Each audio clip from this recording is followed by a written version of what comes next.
Video দেখছি আমরা সামাজিক যোগাযোগ মাধ্যমে বলি বা মূলধারার গণমাধ্যমেও যেগুলো দেখছি, এখানেও কি কোনো পক্ষপাতিত্বর জায়গা আসছে কিনা? যে নাকি মানে জামাত কি খারাপ কাজ করছে বেশি আর বিএনপি কি করছে না, মানে জামাত কি খারাপ বিএনপি কি ভালো, বা নির্বাচনে তাদের ভূমিকাটা খারাপ আর ভালো এরকম, নাকি আসলে এখানেও কোনো পক্ষপাতিত্ব আছে, বায়াস করে দেখা হচ্ছে বা সেগুলোই প্রচার করা হচ্ছে, এরকম কি কোনো ব্যাপার আছে? তা তো আছেই। কিছুটা তো মানুষ তো কম বেশি সবাই বায়াসড, একটু না একটু তো বায়াসনেস থাকেই। এখন ওই যে আবারও পুরনো কথা মনে হয়, যেগুলি হয়তো কথা নিয়ে অনেক বিতর্ক আছে। বেগম খালেদা জিয়া তত্ত্বাবধায়ক সরকারের দাবি প্রসঙ্গে হুম। 94 সালে বলেছিলেন যে পাগল এবং শিশু ছাড়া কেউ নিরপেক্ষ হয় না। আজকে আর নিরপেক্ষ সরকারের অধীনে ভোট হচ্ছে, কিন্তু প্রফেসর ইউনূস তো একটু আগে ভোট দিয়ে আসছেন তার মেয়েকে নিয়ে, আমরা দেখলাম তিনি তো ভোট দিয়েছেন, হয় বিএনপি কে দিয়েছেন, নইলে জামাতকে দিয়েছেন, নইলে এনসিপি কে দিয়েছেন, নইলে স্বতন্ত্র কোনো প্রার্থীকে দিয়েছেন। তার মানে তো তিনি নিরপেক্ষ থেকে ভোটদান থেকে বিরত থাকলাম, আমি সবার জন্য সমান, তা তো না। তার মানে হচ্ছে যে পক্ষপাত যখন থাকবে, ফেসবুকে যারা বা সোশ্যাল মিডিয়াতে যারা বিভিন্ন ছবি ভিডিও পোস্ট করেন তারাও তো একটা পক্ষ নিয়েই পোস্ট করেন। কালকের পক্ষটা আমরা দেখতে পাচ্ছি যে বেশিরভাগই বিএনপির লোকজনের পোস্ট, বিএনপি সমর্থিত লোকজনের পোস্ট এবং জামায়াতের অপকর্মের পোস্ট। জামায়াত এই কাজ করেছে, কিন্তু জামায়াত জামাত তো এখানে টাকা সোশ্যাল দিচ্ছে। মিডিয়া খুব অ্যাক্টিভ, তারা কি আসলে পাচ্ছে না বলে দিচ্ছে না নাকি? মানে না না না, পাচ্ছে না, তারাও তারাও দিচ্ছে। তাদের পেজগুলিও যদি আপনি দেখেন সেখানেও আছে, কিন্তু সেই সংখ্যা কম। একটা আছে, সেটাকেই তারা 10 বার দিচ্ছে। কিন্তু বিএনপি যেটি করছে বা বিএনপি সমর্থকরা এটি যেটি বিএনপি যে কেন্দ্রীয় নির্দেশে বিএনপি নির্বাহী কমিটির বৈঠকের সিদ্ধান্ত অনুসারে হচ্ছে তা কিন্তু না। স্থানীয়ভাবে একজন মানুষ দেখছে একটা অনিয়ম, তিনি সেটি ছবি তুলে তার ভিডিওটি ফেসবুকে তুলে দিলেন, সেটি বিএনপি সমর্থকরা প্রচার করছে, কাজে লাগাচ্ছে। এটি কিন্তু আসলে বিএনপির পক্ষে হচ্ছে ব্যাপারটা তা না, একটা অন্যায় হচ্ছে। এবং বেশিরভাগ জায়গায় এই অন্যায়টা হচ্ছে, ওই যে বললাম 10টার মধ্যে 8টা অন্যায় হচ্ছে জামাতের দ্বারা। কারণ জামায়াতের ভিতরে এরকম একটা প্রবণতা আছে যে একটা সুযোগ পাওয়া গেছে, এই সুযোগটাকে যে কোনো মূল্যে কাজে লাগিয়ে তারা একটা মানে একটা কিছু বিরাট ঘটনা তার ঘটিয়ে জন্য ফেলবে। এবং যতটা এর আগে আমরা অসুবিধে দেখেছি হোক যে না কেন। আপনার একজন অতিথি আপনার অনুষ্ঠানে আমি দেখেছি তাকে, আহ জামায়াতের একজন আইনজীবী, তিনি টাকা গুঁজে দিচ্ছেন। পরবর্তীকালে তিনি দুঃখ প্রকাশ করেছেন যে না না, আমি তো ওর অসহায়তার জন্য দিয়েছি বা ইত্যাদি। ডাহা মিথ্যা কথা। বাংলাদেশের মানুষ এত বোকা না যে গোপনে আপনি হাতের ফাঁক দিয়ে এভাবে টাকা দিয়ে দিলেন, কেন দিচ্ছেন ভোটের আগের দিন, এটি মানুষ বোঝে না তা না। তো এটি তো জামাতের ভিতরে আছে। এখন জামায়াতের ভিতরে আছে তা না, এই কাজ অন্যরাও করে, কিন্তু জামায়াত একটু বেশি করছে এবার, সেজন্য চোখে পড়ছে।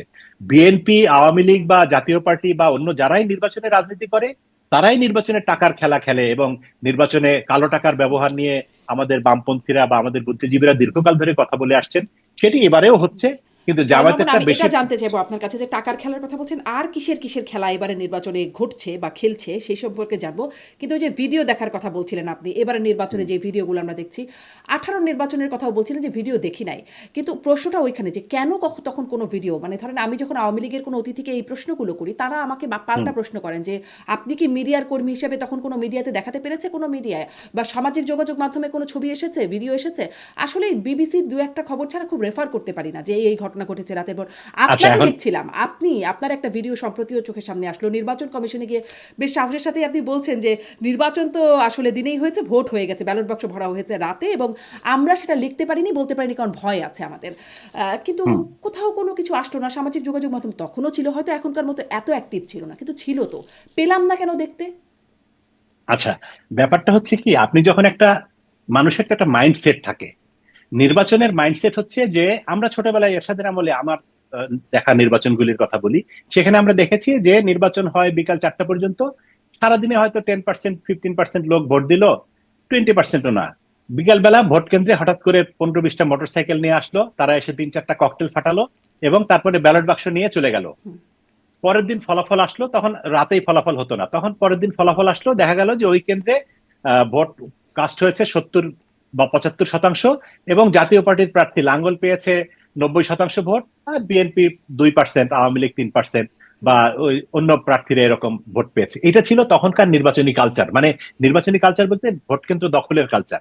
এবং পরবর্তীকালে ধরেন আমরা আমাদের সময়ের খুব আলোচিত কতগুলো নির্বাচন ছিল, যেমন ঢাকা 10, হালু সাহেবের নির্বাচন, মাগুরার উপনির্বাচন, এরকম কারচুপি মানে হচ্ছে কেন্দ্র দখল, অথবা ভোটারদেরকে কেন্দ্রে আসতে না দেওয়া, যারা মারা গেছে তাদেরকেও তাদের ভোটারেও মানে ভোট দিয়ে দেওয়া, এইরকম ভাবে কারচুপি হতো।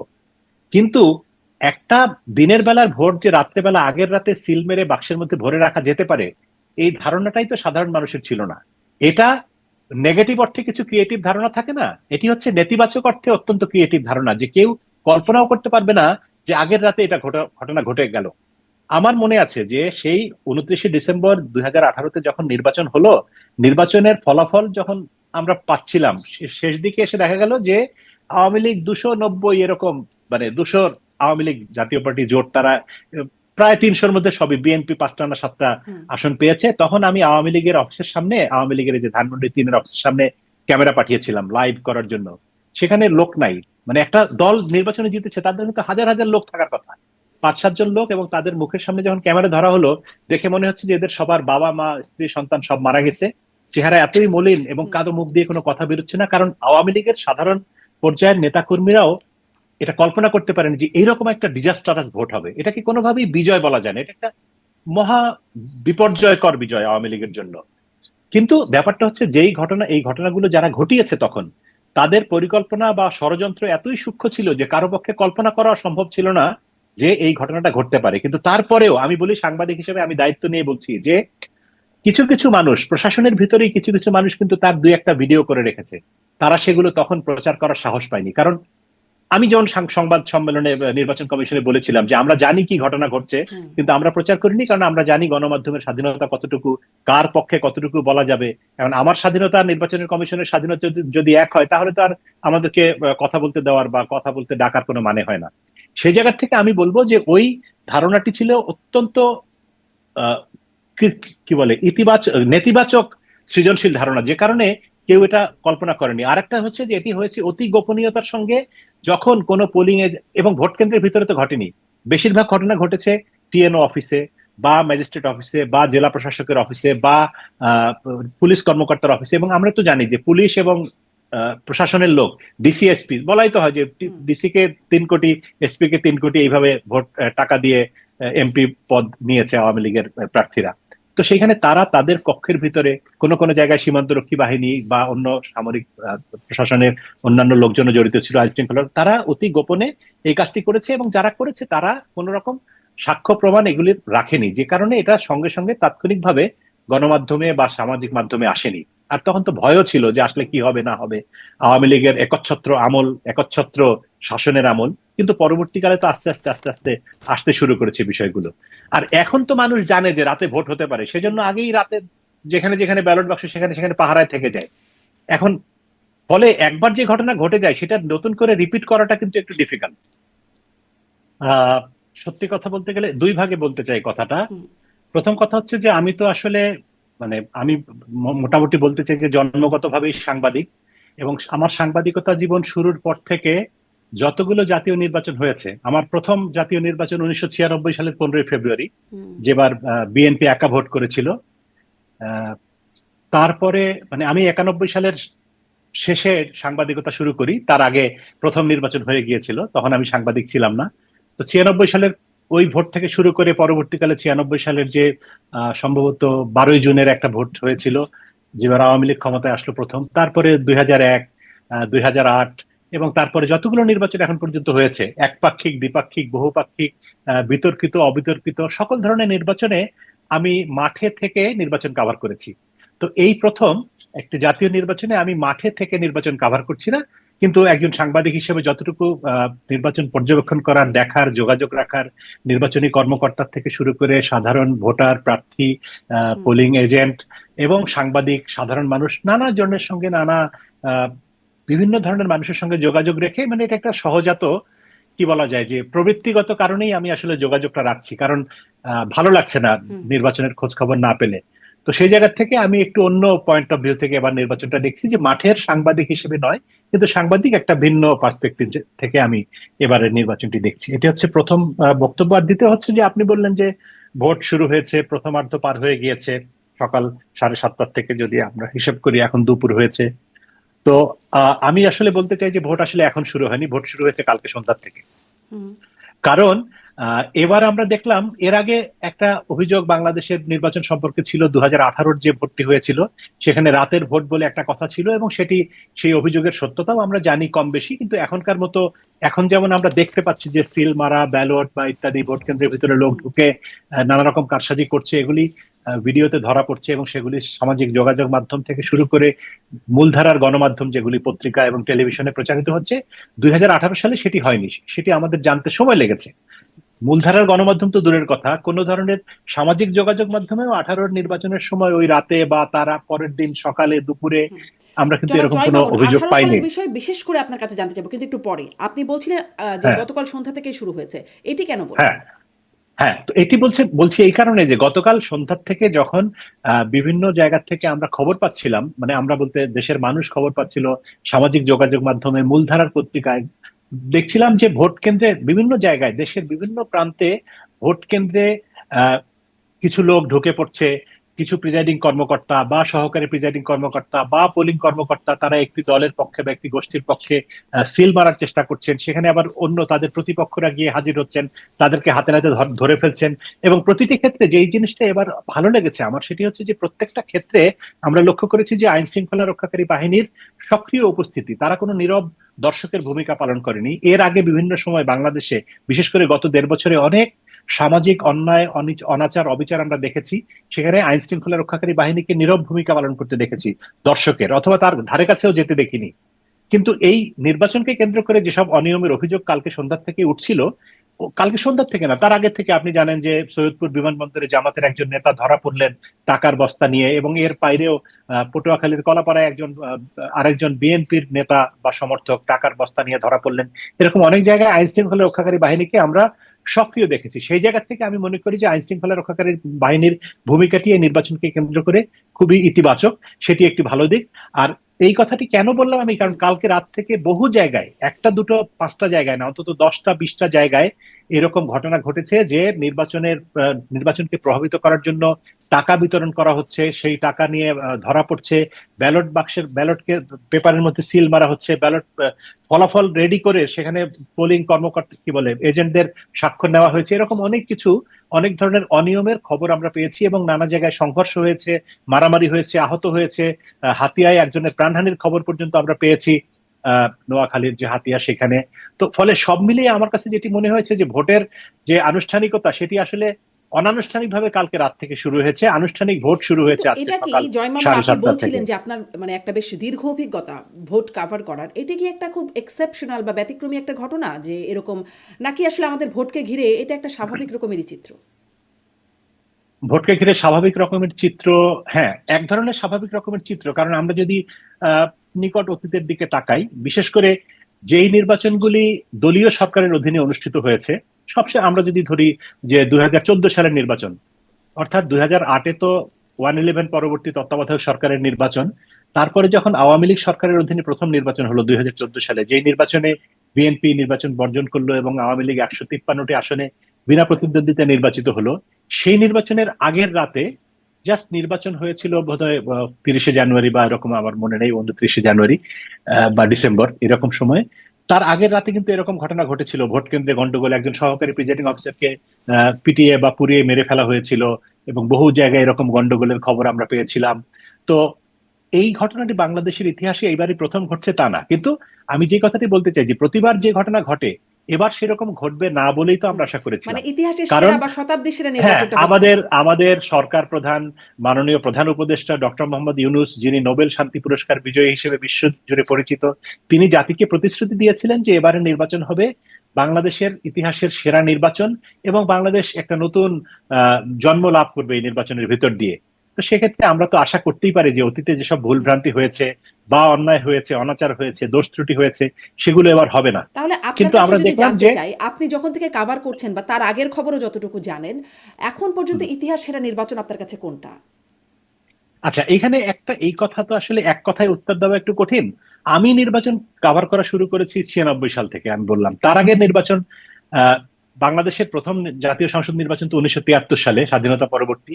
সেই নির্বাচন নিয়েও কিন্তু নানা রকম অভিযোগ আছে। আওয়ামী লীগের তখন কোনো বিরোধী দল ছিল না, সেখানেও এই খন্দকার মোশতাককে জেতানোর জন্য হেলিকপ্টার পাঠিয়ে সেখান থেকে ব্যালট বাক্স নিয়ে এসে তাকে জেতানো হয়েছে, এরকম অভিযোগ কিন্তু আছে কুমিল্লা থেকে খন্দকার মোশতাককে জেতানোর। তো ৭৩-এর নির্বাচন নিয়ে সেরকম অভিযোগ আছে।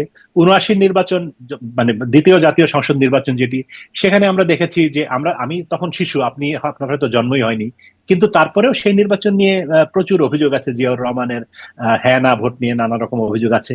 এবং তারপরের দুটি নির্বাচন, এরশাদ সাহেবের নির্বাচন ১৯৮৬ এবং ১৯৮৮, সেখানেও কিন্তু ওই যে একবার আওয়ামী লীগ অংশ নেয় না, একবার বিএনপি আওয়ামী লীগ বিএনপি কেউ অংশ নেয়নি, সেই জায়গা থেকে সেটিও বিতর্কের ঊর্ধ্বে নয়। বাংলাদেশের ইতিহাসে প্রথম বিতর্কের ঊর্ধ্বের নির্বাচন হচ্ছে ১৯৯১ সালের নির্বাচন, বিচারপতি শাহাবুদ্দিনের অস্থায়ী সরকারের যে নির্বাচন, সেটি একটি খুবই সুন্দর নির্বাচন। আমি তখন সাংবাদিক না হলেও, আমি তখন সাংবাদিকতা শুরু না করলেও, আমি তখন যথেষ্ট প্রাপ্তবয়স্ক, আমি ভোট দেওয়ার সক্ষমতা অর্জন করেছি এবং আমি দেখেছি যে সেটি সত্যিকার অর্থে একটি সুন্দর সুষ্ঠু নির্বাচন ছিল, শান্তিপূর্ণ নির্বাচন ছিল। এবং নির্বাচন পরবর্তী সরকারও কিন্তু খুব সুন্দর, অনেক এখনকার গত অনেক বছরের তুলনায় আমরা যদি বলি যে সুন্দরভাবে নির্বাচিত সরকার এবং তারা সুন্দরভাবে রাষ্ট্র পরিচালনার দায়িত্ব পালন করেছে। আমাদের দেশে ইতিহাস না, সেরা নির্বাচন শুধু একটি না, আমি বলবো যে ১৯৯১ থেকে শুরু করে ১৯৯৬ এর যে ১২ জুনের নির্বাচন, বিচারপতি হাবিবুর রহমানের তত্ত্বাবধায়ক সরকার নির্বাচন, সেটিও অত্যন্ত শান্তিপূর্ণ সুষ্ঠু নির্বাচন। ১৯৯১ এবং ১৯৯৬, তারপরে ২০০১ এবং ২০০৮, এই দুটো নির্বাচন নিয়ে রাজনৈতিক বিতর্ক আছে। ২০০১ নিয়ে আওয়ামী লীগ অভিযোগ করে, ২০০৮ নিয়ে বিএনপি অভিযোগ করে, কিন্তু আমি মনে করি এই দুটো নির্বাচনও তুলনামূলকভাবে অনেক ভালো নির্বাচন। কিন্তু এর বাইরে যতগুলো নির্বাচন হয়েছে কোনোটি ভালো নির্বাচন নয়, একদম সোজা বাংলায় বলতে গেলে। আমার কাছে তত্ত্বাবধায়ক সরকার বা অস্থায়ী সরকারের অধীনে অনুষ্ঠিত ৪টি নির্বাচন ১৯৯১, ১৯৯৬, ২০০১ এবং ২০০৮, সেই বিচারে যদি আপনি তুলনা করেন যে ১৯৯১, ৯৬, ২০০১, ২০০৮ তুলনায় এবারের নির্বাচন মোটেও ভালো নির্বাচন নয়। কারণ এখন আপনি যে বললেন দুপুর গড়িয়ে গেছে, আমি সকাল থেকে খোঁজ নিচ্ছিলাম, এই প্রথম আলোই রিপোর্ট করেছে সকাল ১০টা পর্যন্ত যে ২.৫ ঘন্টা ভোট, ১.৫ ঘন্টা ভোট হয়েছে, এখন পর্যন্ত ৫% ভোট কাস্ট হয়েছে। তারপরে আমি একটু আগেও খোঁজ নিচ্ছিলাম, বরিশাল, ঢাকা, সিলেট, রাজশাহী, অনেক জায়গায় কথা বলেছি, চট্টগ্রাম, কোন জায়গায় কিন্তু এখন পর্যন্ত ৩০%-এর বেশি ভোট, ৩০% ভোটই কাস্ট হয়নি, আবার কোন কোন জায়গায় ১০% হয়নি। তো সেই বিবেচনায় আমি মনে করি যে ভোটারের উপস্থিতিও যদি বিচার করেন আপনি, দিন শেষে ৪টা পর্যন্ত ভোট, তাতে হয়তো আমার ধারণা ৪০-৪৫%, মানে ৫০%-এর নিচে ভোট কাস্ট হবে, এটি আমার ধারণা। আর শ্রেষ্ঠ নির্বাচন যদি আপনি বলেন যে আওয়ামী লীগ সরকার যে নির্বাচনগুলি করেছে ২০১৪, ২০১৮ বা ২০২৪, যেখানে একা নির্বাচন করেছে, বা ২০১৮-তে বিএনপি ছিল বটে, কিন্তু সেটি ওই যে রাতের ভোটের কারণে কলঙ্কিত নির্বাচন, সেই নির্বাচন কোনো সুন্দর নির্বাচন নয়। সেই সব নির্বাচনের চেয়ে আজকের নির্বাচন ভালো হচ্ছে। কিন্তু আমি শেষ করতে চাই এখানে এই বাক্যটা, আওয়ামী লীগ সরকারের নির্বাচনের তুলনায় আজকের নির্বাচন ভালো, কিন্তু বিগত যে ৪টি নির্বাচনের কথা বললাম, ৯১, ৯৬, ২০০১, ২০০৮, সেই নির্বাচনের তুলনায় এটি কোনো ক্রমেই ভালো নির্বাচন নয়, বরং অনেক কম মানের। ওইগুলিতে যদি আপনি ১০০-৯০ দেন, এখানে আপনি ১৫০-৬০-এর বেশি আমি দিব না। অনেক স্পষ্ট একটা পর্যালোচনা জানলাম আপনার কাছ থেকে, তুলনামূলক পর্যালোচনা। ১৮ নির্বাচন নিয়ে বলছিলাম, ওটাও একটু পরেই আসি তাহলে। আপনি প্রশাসনের ভূমিকা বলছিলেন, এবার ভালোই দেখছেন আপনি সেনাবাহিনীর ভূমিকা কেমন মনে হচ্ছে? ম্যাজিস্ট্রেসি পাওয়ার নিয়ে সেনাবাহিনী আছে এবার। আসলে আমি মনে করি যে নির্বাচনে সেনাবাহিনী বা পুলিশ, এই আইন শৃঙ্খলা রক্ষাকারী বাহিনীর ভূমিকাটা কিন্তু আইন শৃঙ্খলা রক্ষার মধ্যে সীমিত। ভোট কেন্দ্রের ভিতরে ভোট জালিয়াতি হচ্ছে বা ফলাফল পরিবর্তন করা হচ্ছে, এটি প্রশাসনের বলতে আইন শৃঙ্খলা রক্ষাকারী বাহিনীর দায়িত্ব না। এটি রিটার্নিং কর্মকর্তা, প্রিজাইডিং কর্মকর্তা, পোলিং কর্মকর্তা বা অন্য যারা আছেন সহকারী, তাদের দায়িত্ব। আইন শৃঙ্খলা রক্ষাকারী বাহিনীর মূল দায়িত্বটা হচ্ছে যে যখন কোথাও কোনো অনিয়মের অভিযোগ পাওয়া যায়, কোনো প্রার্থী বা কোনো ভোটার বা কোনো সমর্থক যদি অভিযোগ করেন যে ওখানে গন্ডগোল হচ্ছে, ওখানে ভোট দিতে বাধা দেওয়া হচ্ছে, তখন তারা একটা কার্যকর ভূমিকা নেয়। সেখানে তারা মানুষ যাতে ভোট দিতে পারে সেই পরিস্থিতি তৈরি করার দায়িত্ব তাদের। সেই জায়গা থেকে তাদের মূল কাজটাই হচ্ছে আসলে মানুষকে ভোট দেওয়ার পরিবেশ তৈরি করে দেওয়া, বা যদি কেউ ভোট দিতে বাধা দেয় সেই বাধাটাকে দূর করে দেওয়া। সেই পয়েন্ট অফ ভিউ থেকে আমি মনে করি যে গতকাল নির্বাচনের গতকাল বা তার আগের দিন বিভিন্ন জায়গায় নির্বাচনী সরঞ্জামাদি যাওয়া শুরু করেছে, ব্যালট পেপার, ব্যালট বাক্স বা আরো যেসব জিনিস, সিল, কালি ইত্যাদি নির্বাচনের যেসব সরঞ্জাম, সেগুলি যাওয়ার পর থেকেই আমরা লক্ষ্য করেছি যে আইন শৃঙ্খলা রক্ষাকারী বাহিনী ইনক্লুডিং সেনাবাহিনীর ভূমিকা খুবই ইতিবাচক। আমি মানে যেটাকে সোজা বাংলায় বলে পজিটিভ। তো তো ইতিবাচক এই কারণে যে গতকালকে রাতের কথা বলছিলাম যে অনেক জায়গায় অনিয়মের অভিযোগ পাওয়া গেছে। এই অমুক জায়গায় জামাতের প্রার্থী টাকা নিয়ে যাচ্ছে, অমুক জায়গায় বিএনপির লোক কেন্দ্র দখলের চেষ্টা করছে, অমুক জায়গায় মারামারি হচ্ছে এনসিপির সঙ্গে অমুকের। প্রত্যেকটা ক্ষেত্রে কিন্তু আইন শৃঙ্খলা রক্ষাকারী বাহিনী তাদের কার্যকর হস্তক্ষেপ বা পদক্ষেপ নিয়েছে, যে কারণে কোনো এই পক্ষপাতিত্ব দেখেছেন অনাচার আইন শৃঙ্খলা বাহিনীর বা আহ, সেনাবাহিনী সহ? পক্ষপাতিত্ব আছে এবারে? এখন পর্যন্ত ওইরকম অ্যাপারেন্টলি না, পক্ষপাতিত্ব নেই। কিন্তু একটা জিনিস মনে হয় কি, যে আমি মনে করি যে নির্বাচনকালীন কার্যকলাপ, নির্বাচনের কর্মকাণ্ড চলার সময় প্রশাসন যদি অন্যায়ের বিপক্ষে থাকে বা কোনো একজন নির্যাতিত মানুষের পক্ষে থাকে, সেই নির্যাতিত দল হতে পারে, প্রার্থী হতে পারে, ব্যক্তি হতে পারে, প্রতিষ্ঠান হতে পারে, তার পক্ষে দাঁড়ানোটাই আসলে নিরপেক্ষতা। হুম। তিনি যদি বলেন যে না নিরপেক্ষ মানে আমি কারো পক্ষেই যাব না, তাহলে না। সেই জায়গা থেকে আমি মনে করি যে এবার প্রশাসন এবং পুলিশের ভূমিকা হচ্ছে তারা নির্যাতন এবং অন্যায়ের বিপক্ষে একটা অবস্থান অ্যাপারেন্টলি নিয়েছে কালকে রাত থেকে সেই ঘটনাটি আমার কাছে মনে হয়েছে। মানে আরো তাদের যদি যেই পরিষ্কার ভূমিকায় করে থাকবার বলি, কথা সেই ভূমিকায় তারা আছে। হ্যাঁ, না জি। আরো যদি পরিষ্কার করে বলি, যেমন ধরেন আহ আমি একটু পুরনো পিছন দিকে তাকাতে চাই, যে 2008-এর নির্বাচনের কথা আমরা বলছিলাম একটু আগে, যে সুষ্ঠু নির্বাচন। সেই নির্বাচনে আমি তখন একটা টেলিভিশন স্টেশনে এরকম আপনার মতো একটা লাইভ অনুষ্ঠান কভার করছিলাম। তখন আমার সঙ্গে আমার অতিথি ছিলেন নূর মোহাম্মদ সাহেব, তখনকার আইজিপি। তো আমরা লাইভ টক শো চলছিল, তখন ওনার কাছে ওয়াকি টকিতে খবর আসলো যে অমুক চট্টগ্রামের কোনো একটা জায়গায় একটি দলের একজন প্রার্থী বা তার সমর্থক টাকা নিয়ে ধরা পড়েছে। এবং উনি লাইভেই ওয়াকি টকিতে ইনস্ট্রাকশন দিচ্ছিলেন পুলিশের কর্মকর্তাদেরকে কি করতে হবে না করতে হবে, এবং সেটি টেলিভিশনেও সঙ্গত কারণেই প্রচারিত হচ্ছিল। এবং এরকম আরো কয়েকটা জায়গায় টাকা নিয়ে ধরা পড়লো, এবং তখনই আমরা একটা বুঝতে পেরেছি যে পুলিশ প্রশাসনের অবস্থান হচ্ছে পরিষ্কার, যে তারা কোনো রকম অন্যায় হতে দেবে না। হুম। আমার ঠিক এই কিন্তু তখন ঘটনাটাই আপনার এই গতকালকে মনে প্রশ্নটা পড়লো। জাগলো না যে মানে টাকা নিয়ে ধরা পড়ছেন, তখন আইজিপিকে কেন ফোন করতে হচ্ছে? তাদের কাছে তো ইনস্ট্রাকশন আগেই থাকে যে টাকা নিয়ে ধরা পড়লে কি করতে হবে। মানে না উপর কিন্তু মহল থেকে কি কোনো ইনস্ট্রাকশন আসার প্রয়োজনের জন্য বসে থাকেন?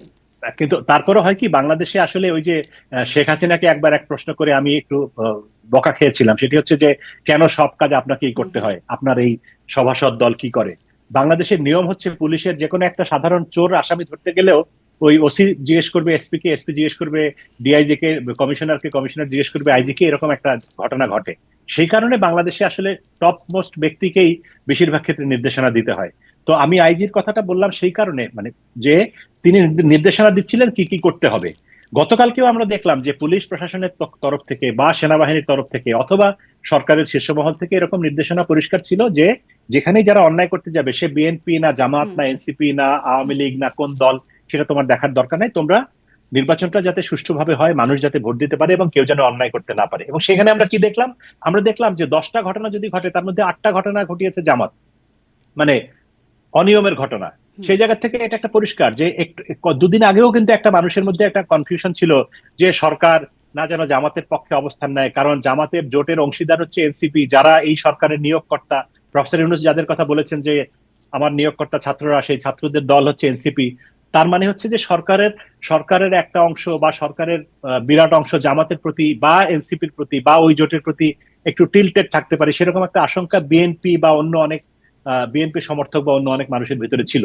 কিন্তু গতকালকের এইসব ঘটনাবলীর মধ্যে দিয়ে হয়তো তারা একটু আশ্বস্ত হতে পারবে যে না, সরকার হয়তো জামাতের পক্ষ অবলম্বন করেনি, তারা একটা ন্যায্য জায়গায় আছে। এটা আমার কাছে এখন পর্যন্ত মনে হচ্ছে। জয় মামুন, আপনি বলছিলেন 10টার মধ্যে 8টা ঘটনায় জামাত অনিয়মের অভিযোগের মধ্যে আপনি উল্লেখ করছিলেন। মানে খুব উল্লেখযোগ্য, এর মধ্যেও উল্লেখযোগ্য ঘটনা কোনগুলো যেগুলো আসলে আপনার মনে হয় ভোটে খুব প্রভাব ফেলতে পারে? অনিয়ম। আচ্ছা, অনিয়মের ঘটনা, এই যে টাকা নিয়ে ধরা পড়া, আমি তো আসলে ধরেন ঢাকা 15 আসন, যেখানে জামায়াতের আমির ডক্টর শফিকুর রহমান সাহেব নিজে প্রার্থী, তার এলাকাতেই একটা এরকম ঘটনা ঘটেছে, যেটি জামায়াতের আমির অথবা ধরেন বিএনপির চেয়ারম্যান তারেক রহমান, তার নির্বাচনী এলাকায় যদি একটা হুম। অন্যায়ের চেষ্টা করেন উনি নিজে, তারেক রহমান সাহেব যদি তার নির্বাচনী এলাকায় অন্যায়ের চেষ্টা করেন, এটা কিন্তু তার দলের উপরে একটা বিরাট নেতিবাচক প্রভাব পড়বে। সেখানে জামায়াতের আমিরের, আমি বলছি না যে তিনি নিজে চেষ্টা করেছেন, কিন্তু তার কর্মী সমর্থকরাই তো করেছেন, তার পক্ষে একটা অনিয়মের চেষ্টা করেছেন। তার মানে এই দায়টা জামাতের আমিরের উপরে বর্তায় বা জামাতের দলের উপরে বর্তায়। এটি নেতিবাচক দিক। এর বাইরে আরো ধরেন ঢাকার যাত্রাবাড়িতে বা কোথায় জুবিলি স্কুল, এরকম ঢাকা 6 আসন, আরো কোনো কোনো জায়গায় আমরা দেখেছি, কুমিল্লাতে দেখেছি, বেশ কিছু জায়গায় আমরা দেখেছি, বরগুনাতে দেখেছি যে এরকম অনিয়মের ঘটনা ঘটেছে। এবং এগুলির ফলে যেটি হয়েছে যে রাতেই কিন্তু কিছু মানুষের মধ্যে একটা আতঙ্ক তৈরি হয়েছে, যা এখনই এইসব ঘটনা ঘটছে। আপনি যদি সোশ্যাল মিডিয়ার দিকে তাকান কালকে রাত থেকে, তাহলে কিন্তু দেখবেন যে সোশ্যাল মিডিয়ার বিরাট অংশ সয়লাব হয়ে আছে এই আহ ঠাট্টা মশকরা নিয়ে। যে আগে তো আমরা শুনেছি রাতের ভোটের কথা, কিন্তু তখন তো অন্তত ভিডিও দেখিনি, এবার ভিডিও দেখে নিশ্চিত হলাম যে কি করে রাতের ভোট হয়। তো এগুলো ভোটের উপরে নেতিবাচক প্রভাব পড়েছে, যে কারণে আমার আশঙ্কা বা আমার ধারণা যে ভোটার উপস্থিতি কিছুটা হলেও কমবে। এই ঘটনাগুলো না ঘটলে হয়তো আরো 5-10% লোক বেশি ভোট দিতে যেত। আজকে আমি খোঁজ নিয়ে দেখলাম যে কোনো কোনো জায়গায় ভোরের দিকে বা ভোট কেন্দ্রে মানুষের সংখ্যা ছিল